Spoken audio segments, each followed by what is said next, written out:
بسم اللہ الرحمن الرحیم۔ حضرت حوا کے عمل میں ایک لڑکا اور ایک لڑکی پیدا ہوتے تھے، اور ایک حمل کے لڑکے کا دوسرے حمل کی لڑکی کے ساتھ نکاح کر دیا جاتا تھا۔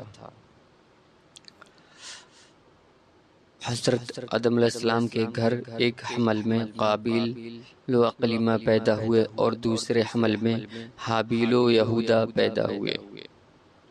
قابیل کی بہن عقلیمہ حابیل کی بہن یہودا سے زیادہ خوبصورت تھی۔ حضرت آدم علیہ السلام نے اسی دستور کے مطابق قابیل کا نکاح یہودا سے جو حابیل کے ساتھ پیدا ہوئی تھی، اور حابیل کا نکاح عقلیمہ سے جو قابیل کے ساتھ پیدا ہوئی تھی کرنا چاہا۔ قابیل اس پر راضی نہ ہوا۔ عقلیمہ چونکہ زیادہ خوبصورت تھی اس لیے اس کا طلبگار ہوا۔ حضرت آدم علیہ السلام نے فرمایا کہ وہ تیرے ساتھ پیدا ہوئی ہے، لہذا تیری بہن ہے، اس کے ساتھ تیرا نکاح حلال نہیں۔ کہنے لگا یہ آپ کی اپنی رائے ہے، اللہ کا یہ حکم نہیں ہے۔ آپ نے فرمایا تو تم دونوں قربانیاں لاؤ، جس کی قربانی مقبول ہو جائے وہی عقلیمہ کا حقدار ہے۔ اس زمانے میں جو قربانی مقبول ہوتی تھی،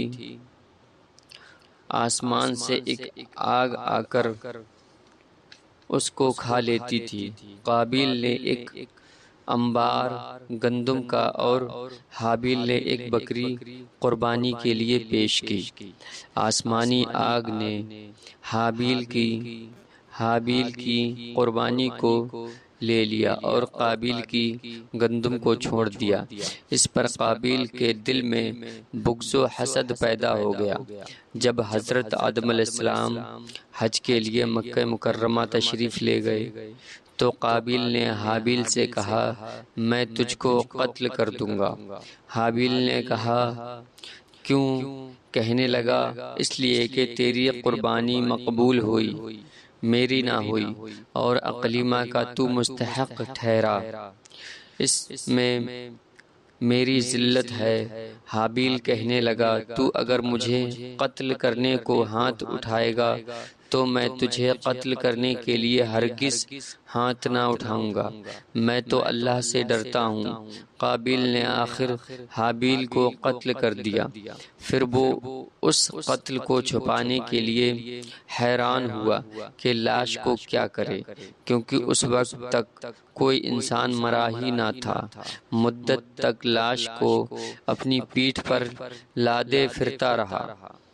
پھر اللہ تعالیٰ نے اسے دو کوے دکھائے، دونوں آپس میں لڑ رہے تھے، ان میں سے ایک نے دوسرے کو مار ڈالا۔ پھر زندہ کوے نے اپنی چونچ اور پنجوں سے زمین کو کرید کر گڑھا کھودا اور اس میں مرے ہوئے کوے کو ڈال کر مٹی سے دبا دیا۔ یہ دیکھ کر قابیل کو معلوم ہوا کہ مردے کی لاش کو دفن کرنا چاہیے، چنانچہ اس نے زمین کھود کر حابیل کو دفن کر دیا۔ ناظرین کرام، سب سے پہلا جو قتل واقع ہوا وہ قابیل کے ہاتھوں حابیل کا قتل ہوا تھا، اور اس قتل کا سبب عورت تھی۔ چنانچہ آج تک یہ بات مشہور ہے کہ زن زمین لڑائی جھگڑے اور قتل کا باعث ہیں۔ آج کل بھی اکثر قتل عورت ہی کی وجہ سے ہوتے ہیں۔